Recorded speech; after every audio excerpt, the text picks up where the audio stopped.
টাকা দিয়ে ছেঁড়া প্যান্ট মুসলমানের ছেলেরা কিনেছে, লজ্জা লেগেছে, লজ্জা, ঠিক কিনা কথা বলেন? মাথা হেট হয়ে গেছে।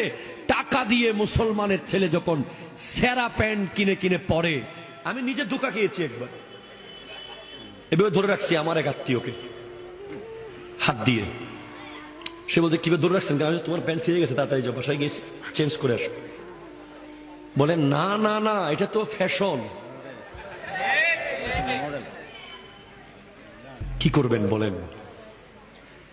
আজকে মুসলমানের ছেলের দরকার ছিল ফিলিস্তিনে গিয়ে যুদ্ধ করা, ঠিক কিনা কথা বলেন? আজকে দরকার ছিল সালাউদ্দিন আইয়ুবের উত্তরসূরি হয়ে ওই ভারতে আমার নবীর বিরুদ্ধে যখন কথা বলেছে, ওই হিন্দু পুরোহিত মুসলমান যুবকরা সব মুম্বাইয়ে একসাথে হয়েছে। সেদিন সাংবাদিক জিজ্ঞেস করেছিল, আপকা ঘর কেসে চল রাহা হ্যায়, আপকা সংসার